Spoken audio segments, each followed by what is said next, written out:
Welcome to Wake Up Call for the Soul with Bill and Wendy. Hello, Bill. Hey, Wendy. Well, we're back again with this ongoing conversation. It is a new day, but we will continue a little bit the conversation that we had last time, which was on sacrifice. And you took a hard stance last time on sacrifice, if the listeners want to go back and listen to that. But today, we are going to talk about, is love really the answer? You alluded to that in the last episode, but we didn't want to go any further because you brought forth this possibility that there is another way. So if sacrifice isn't necessary, what's the alternative? The alternative is love. But I'm guessing that a lot of listeners to this podcast may be rolling their eyes, hence the really in the title. Is love really the answer? Right. Because I think we've all heard this before that, oh, we just need more love. We just need to be more loving.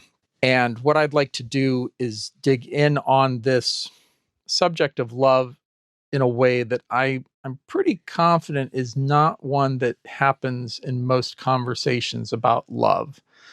Because when I hear most people talking about love, they seem to be talking either about a single thing, that love is just love, and there's just one kind of love. We really only have one word for love in a way, and I think that leads people to think that there is only one love, or that all loves are the same, or that they are essentially the same.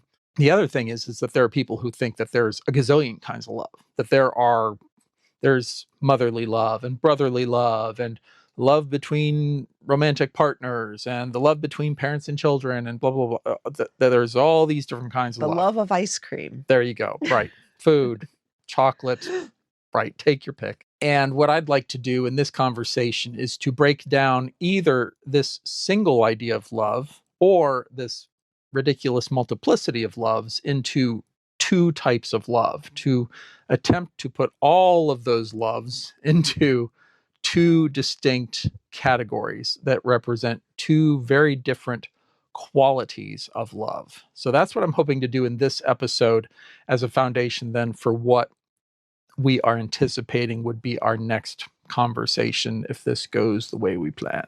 But I'm a bit confused right now just because last time we were talking about sacrifice and myth, love came into that idea? Not that I'm aware of. I'm not Well, aware. you were going to say something about myth in the beginning when we were transitioning to discussing love. Yeah, well, I was just going to go back to the original idea that brought us into that conversation. Because when we talked about religion in the context of myth. And myth is the idea that irreconcilable things can be reconciled. But nobody knows how they get reconciled in these stories. The things that lead to this reconciliation in a lot of the stories, I think I called them nonsensical, or they're nonsensical. They just don't make sense. And so we don't know exactly how these reconciliations happened, but these stories, these myths put forward the possibility that reconciliation is possible. And that's why I liked Rene Girard's idea of this realization that, oh, the mechanism of reconciliation is sacrifice. We murder someone in order to achieve peace by blaming them and then exiling them, murdering them, And whether it's an individual or group is kind of, it's just a scale of the violence and awfulness that is the murder or the exile of a surrogate victim. And that kind of love is conditioned by ideas that sacrifice is necessary for progress. Yeah. Because we talked about even sayings last time, no pain, no gain. So sacrifice necessary for progress.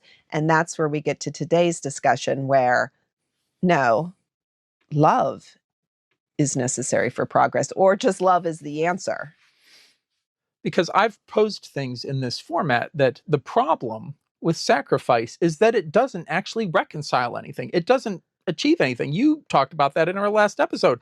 We go to war and nothing really gets any better. It's usually worse.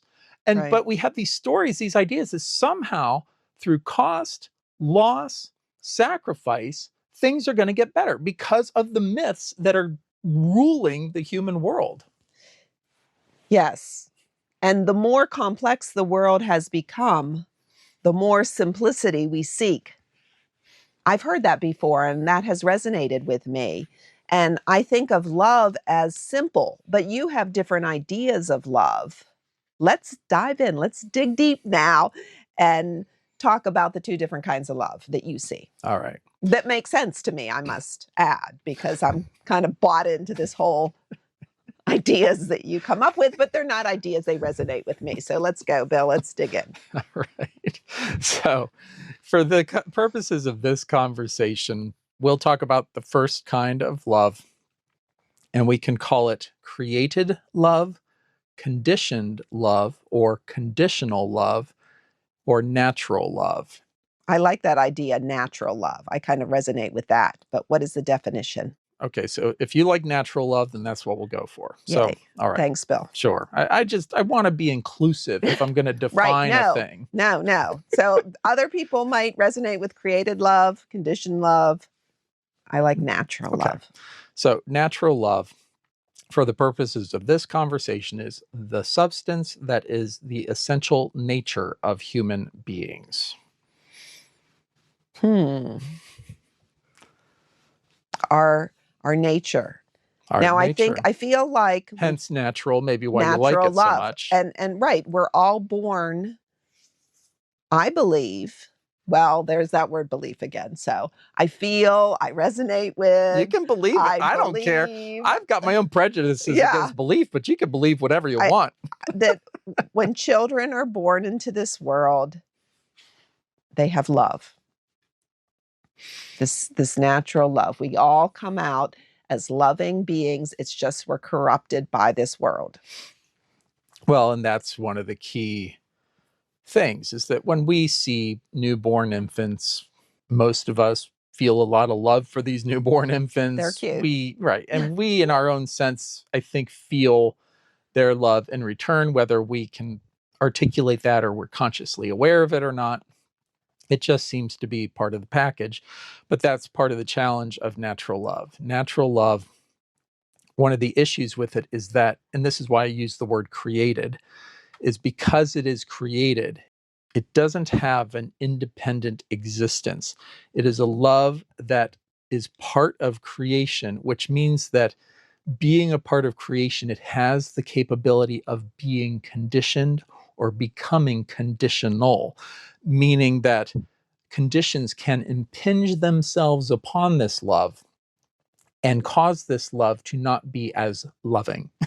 If I can pack as many love words in there as I can. When I think of conditional love, I often think of it as the children start growing up. Well, I will love you if you behave better, or if you do this, or if you love me back.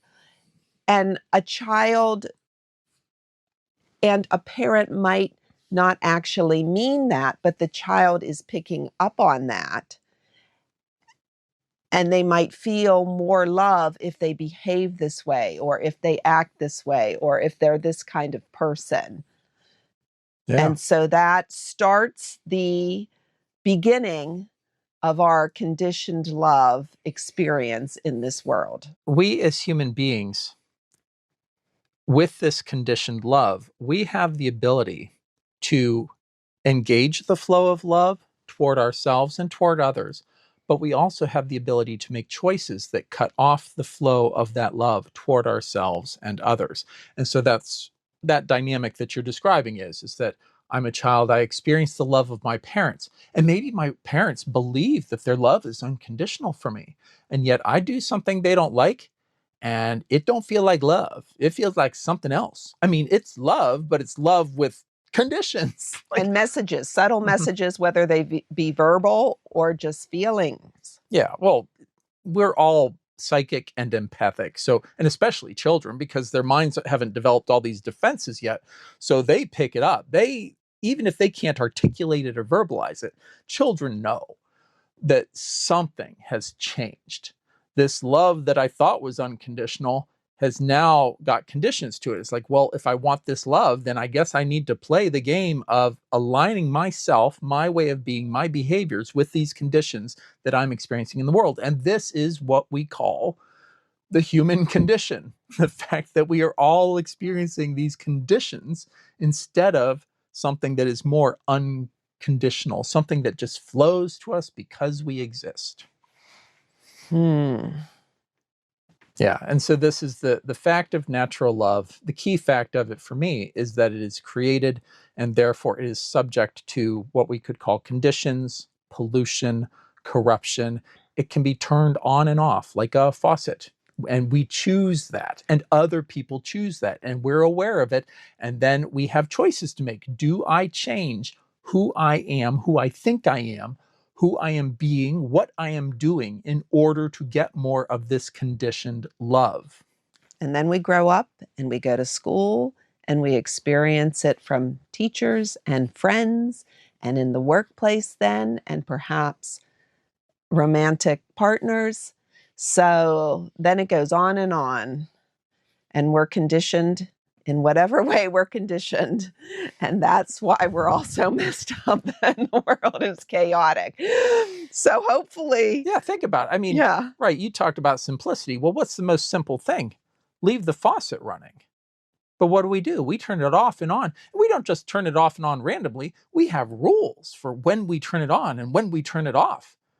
And everybody's got all these rules, and they're running all these rules all the time. That's complicated. That's a massive waterworks because people are turning wheels over here and they're shutting it off over here. And then we're reacting to different things coming at us. Yeah. The faucet being turned on and off. I like that analogy. I can't get the water. I'm dying of thirst. Yeah. I'm in the desert over here. Where's my oasis? Wow. So now, since you were saying conditional love, I'm starting to see a picture of unconditional love. Yeah, so while we all may think that all loves are or are not created equal, the next love that we're going to talk about, the second type, category, or quality of love, as far as we can tell, appears not to be created at all. And so this second type of love, we'll call it uncreated love, unconditioned or unconditional love, or divine love. And I've also just recently heard it called source love, which I really resonate with that. Okay. Growing up in the church, I heard God's love, but I like this more inclusive idea, source love. Okay. Yeah, we can call it source love too. We can call it, anything we want. Anything. Anything. Because it's just a language, what each person resonates with to understand the contrast of these loves. Yeah. And if this love is unconditional, then it shouldn't care what you call it, right? Being the nature of unconditional love. Yes. We'll go to the definition. Let's do it. All right. The substance that is part of the essential nature of, I'm using a word here, divinity, the ultimate, source, creator, origin, that which is greater, take your pick. God, whatever word, again, it doesn't matter. It's unconditional. You're not going to be judged for picking the wrong word here. So the substance that is a part of the essential nature of this vast, awesome ground of being that permeates everything. Yeah. Soaking that in. I understand what that is mentally. Hopefully I experience it personally as well. I'm not even sure what I want to say about that because it is the answer. I think I have more questions stem up eventually of like, how can we get more of that? How can we move towards that? That might be for another episode, but yeah, that's exciting that there is a different kind of love than a lot of us think of, the conditioned love, the love that's just out there in the world today, because it's not the love that we think of. Well, it's not the love that we should experience. So think of and experience. I want to experience and be surrounded by this unconditional love, this source love, this divine love, whatever you want to call it. Mm-hmm.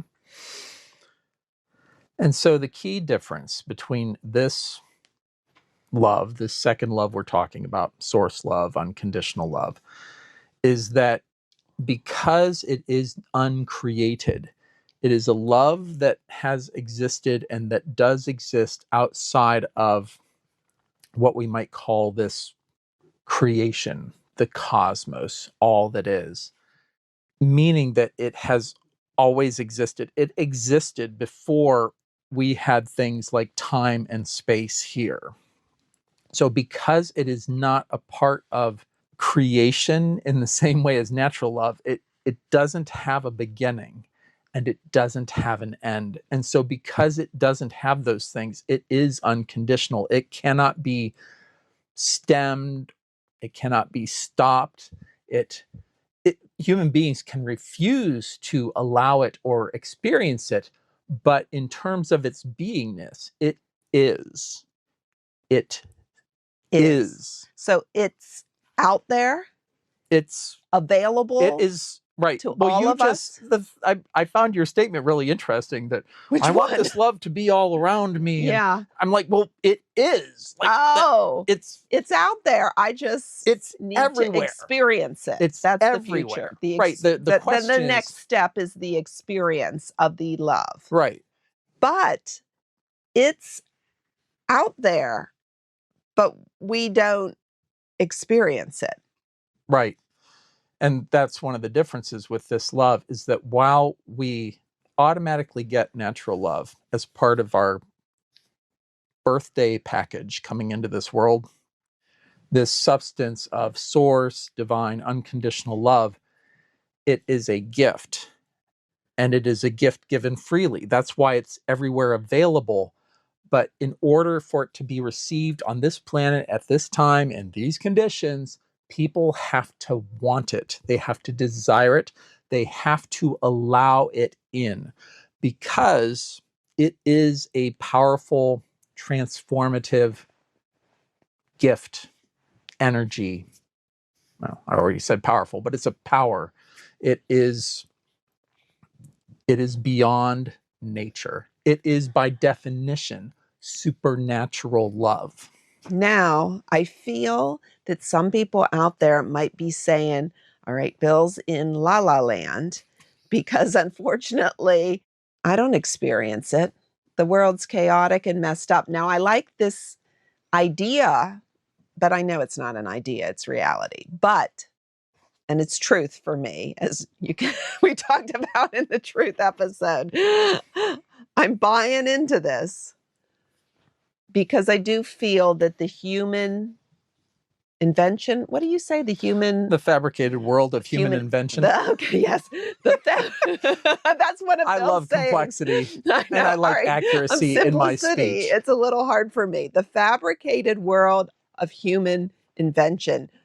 We have created this idea of natural love. We don't necessarily know it, but the love that we feel and that we experience is really not source love.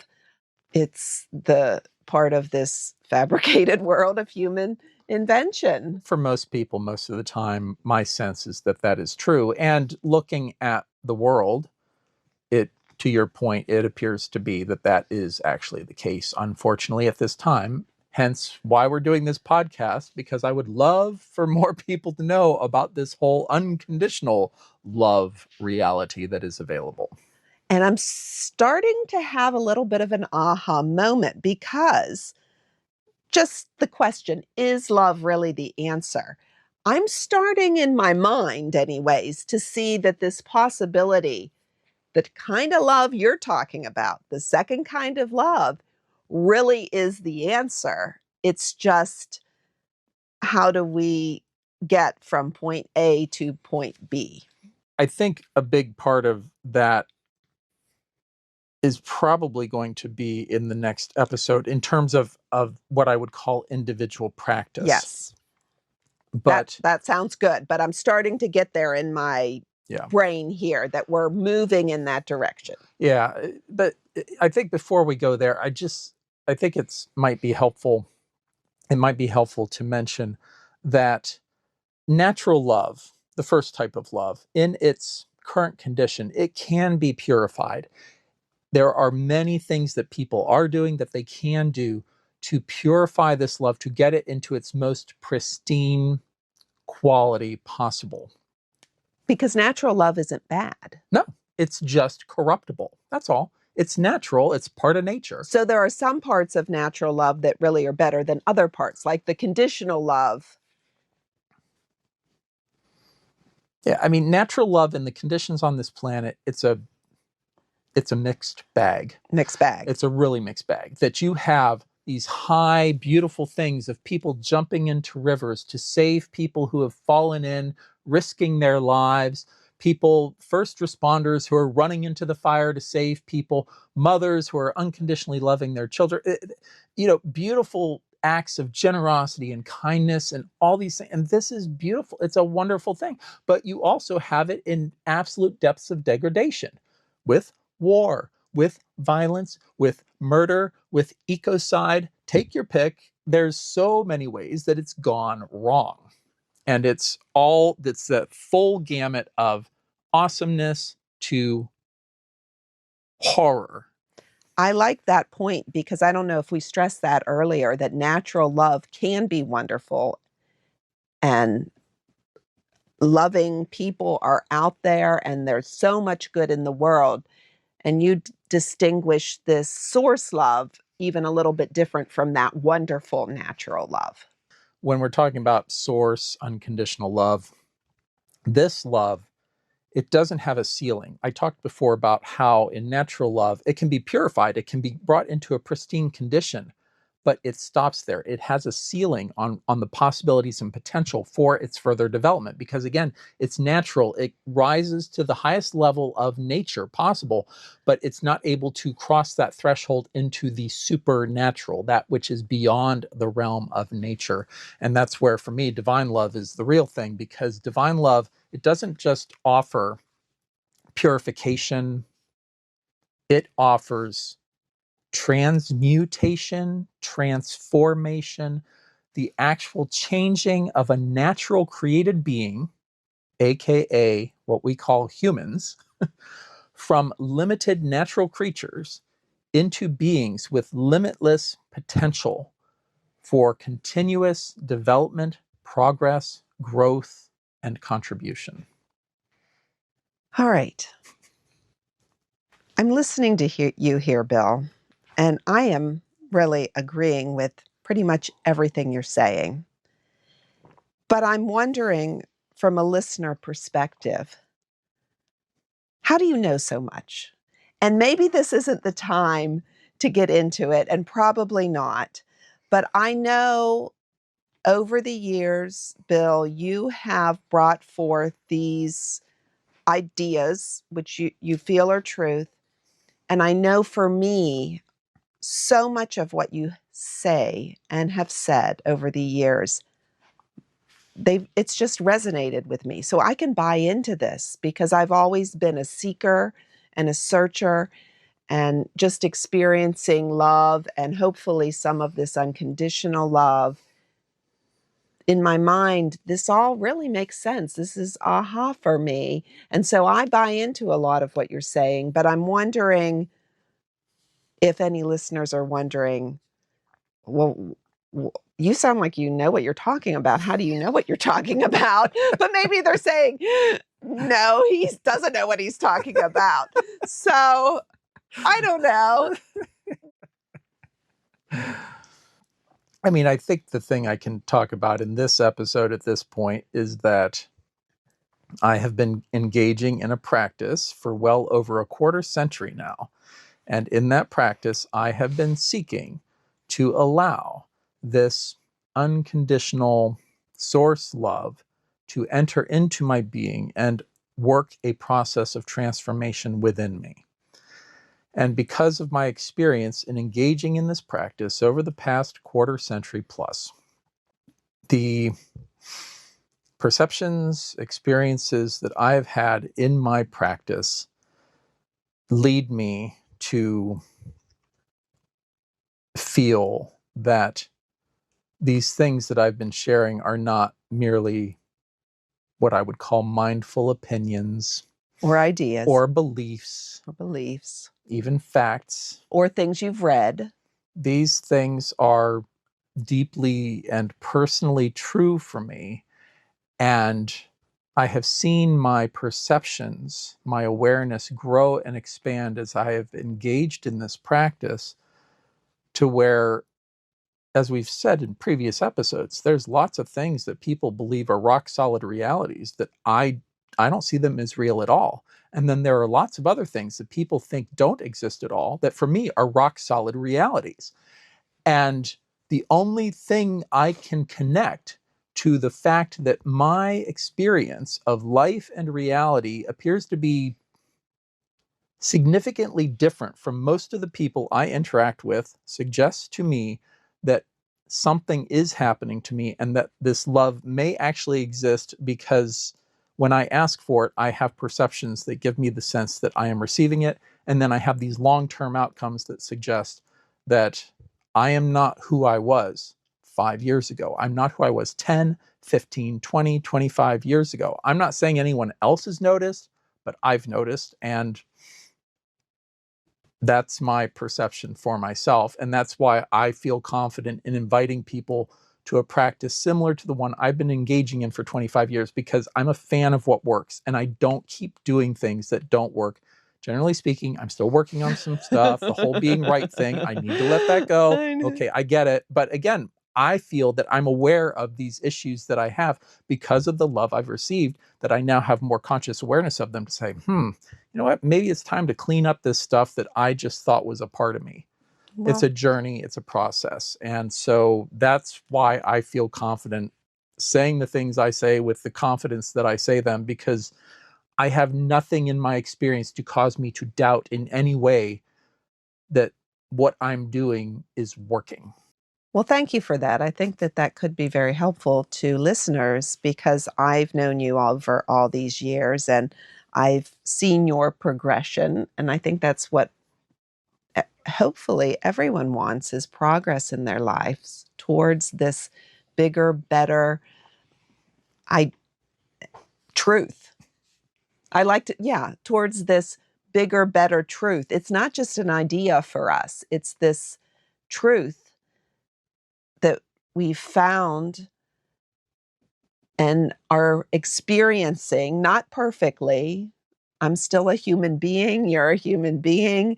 We're on this journey to experience more of this source love and hopefully allow ourselves to be transformed and others as well. So it is very exciting to share these differences between natural love versus source love.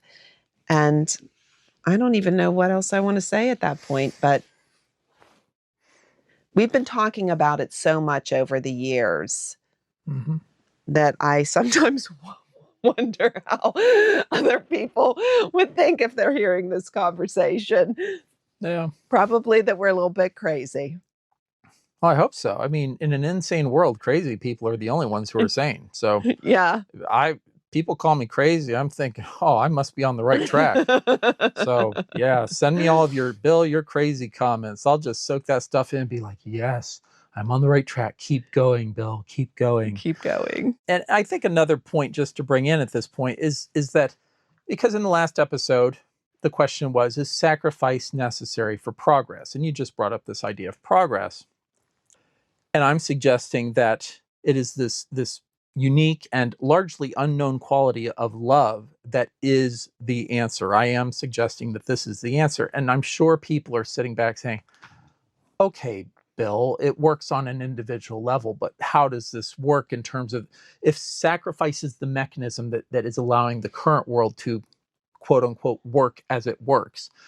I mean, do you really think that people are going to take on this love and change the world? And yeah, that's what I'm suggesting, that as each of us allows ourselves to be changed by this love. I mean, first of all, people have to be aware of it. So this episode for me is basically consciousness raising, just making people aware of, like, oh, this is a possibility. Really? That's what they say. even if you have an issue or an addiction, being aware that you do is the first step. Yeah, and the 12-step process, yeah. The recognition that I have a problem. Right. So hopefully we're bringing a little bit of awareness of this possibility. Yeah. Yeah, and in that awareness, then I'm going to go back to our first full episode, the truth, facts, belief episode. Part of the idea that I had shared in that episode, which is going to come up over and over and over again, is this idea of resonance, and this idea that the universe is not a bunch of separate things. It's not. People aren't separate. People aren't separate from what they think is outside of themselves. All of these separations are illusory. They are false. And the mechanism by which change happens in a unified cosmos is resonance. And so the fact that I am doing my best to resonate with this essence of love is an invitation to everyone throughout the entire cosmos to resonate with this love. Again, free will reigns. People have choices. So there are people in this cosmos who are like, oh, I like what you got, Bill. And then there's all kinds of other people in the world who are like, I want nothing to do with that choice. But as more and more of us make these choices, as more and more of us resonate with these limitless possibilities and potentials that are available, they become more and more available to other people in subtle ways and over time, more overt ways. And so for me, yeah, love is the answer. It's the way that we change from a world rooted in separation and sacrifice into one that is rooted in unity and love. So if you feel, or anyone else feels, that we are all connected, then that means what each of us do individually matters. And I have heard this saying that you can't change anyone else, it's ourselves. So I have to work for myself on my own love, my own natural love, progressing, and also this receiving of this source love so that I can be changed and transformed and add to the energies and the connection to this world. Because whatever I do, I hope that it leads me to be a better person, and all my interactions with every single person and being and animal and tree on this planet will be changed because of what I do inside and receiving that love. So that's what I am taking away from this conversation. Yeah.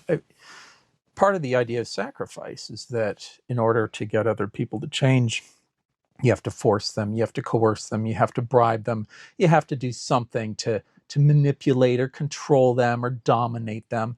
And the idea of unconditional love is that we trust this love to act as an invitation for everyone and everything to change. And again, people have the choice of whether to accept that invitation or not. But if this love is truly unconditional, then that means that the invitation is not going away. The invitation is never leaving. The invitation continues perpetually, now and for always, for each and all of us to change. This love is the invitation for change. So, no, we're not making people change. We're inviting people to change through resonance. And as you said at the beginning, source love, divine love, God's love is all around me.